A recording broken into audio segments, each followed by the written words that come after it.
안녕하세요, 아전사TV 여러분. 오늘도 아빠가 전하는 기록된 사랑을 통해 하나님의 말씀을 함께 나눌 수 있어 기쁩니다. 오늘 우리가 나눌 본문은 야고보서 1장 2절입니다. 내 형제들아, 너희가 여러가지 시험에 빠질 때 그것을 다 온전히 기쁘게 여기라. 이 말씀을 처음 접하면 마음 한켠이 찌릿합니다. 시험을 기쁘게 여긴다니 정말 가능한 말일까? 라고 의문을 품게 됩니다. 우리는 평소 기쁨이란 단어를 성공, 축복, 응답과 연결 짓습니다. 하지만 성경은 우리가 고난의 한가운데에 있을 때도 기뻐할 수 있다고 선언합니다. 왜 그럴까요? 오늘 그 이유를 함께 살펴보며 하나님의 마음을 깊이 들여다보는 시간이 되길 소망합니다. 우리 삶에 닥쳐오는 시험은 때와 장소를 가리지 않습니다. 때론 건강한 몸이 병에 쓰러지고 잘 다니던 직장에서 예고 없이 해고당하기도 합니다. 가족 간의 신뢰가 무너지고 친구에게 배신당하고 내가 열심히 쌓아온 모든 것이 한순간에 사라지기도 합니다. 믿음을 가지고 교회에 다니던 사람들도 이런 고난 앞에서 무너집니다. 심지어 오랫동안 믿음을 지켜온 사람들조차 하나님, 왜 제게 이런 일이 생기나요? 라고 절규합니다. 초신자들은 흔들립니다. 교회를 떠난 자들은 자신이 떠난 이유를 확인하며 돌아오지 않습니다. 믿지 않는 이들은 조롱하며 말합니다. 믿어도 저렇게 힘들다니 도대체 하나님이 어디 계신 건가? 하지만 성경은 우리에게 묻습니다. 이 모든 고난의 시간은 헛된 것일까요? 야고보서 1장 2절은 도전적입니다. 너희가 여러가지 시험에 빠질 때라고 시작합니다. 이 말은 시험이 언제든 닥칠 수 있음을 인정하는 것입니다. 여러가지라는 표현은 그 시험이 단순하지 않다는 뜻입니다. 질병, 관계, 경제, 정체성, 감정, 신앙 다양한 모습으로 찾아옵니다. 하지만 그 다음 구절은 우리의 사고를 전환시킵니다. 그것을 다 온전히 기쁘게 여기라. 이는 억지로 웃으라는 말이 아닙니다. 히브리어 언어에서 기쁘게 여기다는 단어는 기쁨으로 받아들이다, 인정하다는 뜻입니다. 즉, 하나님께서 나의 삶에 개입하시고 계심을 믿는 자의 태도입니다. 이 시련이 나를 망하게 하기 위한 것이 아니라 나를 세우기 위한 하나님의 손길임을 고백하는 것입니다. 요셉을 다시 떠올려 봅시다. 어린 나이에 아버지의 사랑을 독차지하던 그는 형제들의 시기로 노예로 팔립니다. 그곳에서도 최선을 다했지만 억울하게 감옥에 갇히는 고난을 겪습니다. 하지만 요셉은 그 어느 곳에서도 하나님을 원망하지 않았습니다. 그는 감옥에서조차 꿈을 해석하며 사람을 섬깁니다. 그리고 결국 애굽의 총리가 되어 형제들과 온 민족을 살리는 자리에 오릅니다. 그의 입에서 이런 고백이 나옵니다. 하나님은 그것을 선으로 바꾸사 많은 백성의 생명을 구원하게 하셨나이다. 고난이 없었다면 그 구원도 없었습니다. 또 다윗을 보십시오. 사무엘에게 기름 부음을 받았지만 그는 오랜 세월 도망자의 삶을 살아야 했습니다. 사울의 칼날을 피해 산과 들을 떠도는 그에게 수없이 많은 유혹이 있었지만 다윗은 여호와를 경외함으로 왕의 자리를 기다렸습니다. 시편 34편 19절 의인은 고난이 많으나 여호와께서 그 모든 고난에서 건지시는도다. 말씀은 다윗의 인생을 통해 그대로 이루어졌습니다.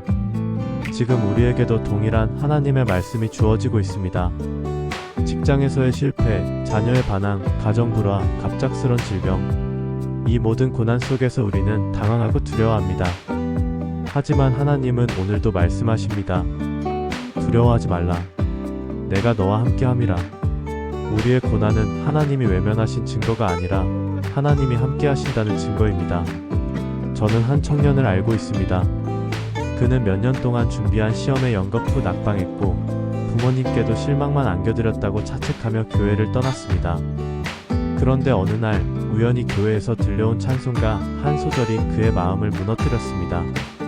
내가 매일 기쁘게 순례의 길 행함은 주의 팔이 나를 안보함이라. 그날 밤 그는 말씀을 펼쳤고 야고보서 1장 2절을 읽었습니다. 그는 눈물을 흘리며 다시 교회로 돌아왔고 지금은 믿음의 리더가 되어 수많은 청년을 섬기고 있습니다. 고난의 시간을 지나며 우리가 해야 할 몇 가지가 있습니다. 첫째, 낙심하지 마십시오. 하나님은 여전히 일하고 계십니다. 둘째, 기도를 멈추지 마십시오.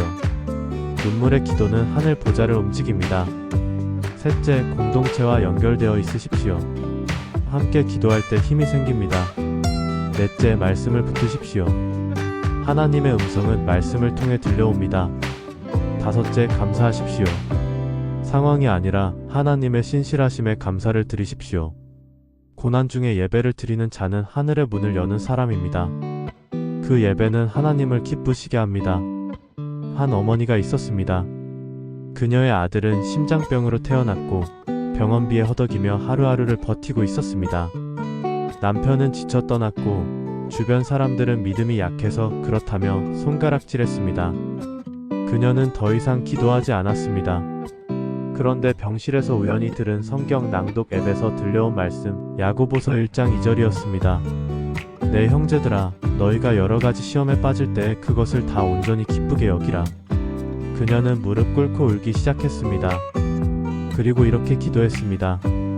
하나님, 제가 다 이해하지 못하지만 주님을 다시 붙듭니다. 그 순간 마음속에 이상한 평안이 찾아왔습니다.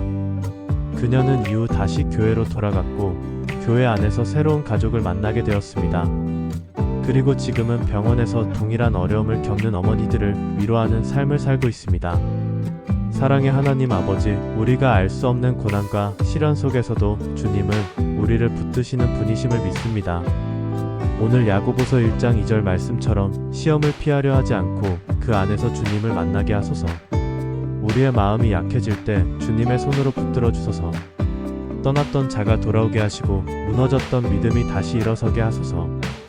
고난 중에도 찬양하는 자가 되게 하시고 눈물로 씨 뿌리는 자가 기쁨으로 단을 거두게 하소서. 예수님의 이름으로 기도드립니다. 아멘. 오늘도 아전사 TV와 함께 해주셔서 감사합니다. 야고보서 1장 2절 말씀을 통해 여러분의 삶에 하나님의 위로와 용기가 전달되었기를 바랍니다. 시험은 끝이 아니라 시작입니다. 고난은 하나님이 우리를 더 깊이 만나주시는 자리입니다. 지금 고난 중에 계신 분들이 있다면 오늘 이 말씀을 마음에 새기시고 다시 일어나시기를 축복합니다.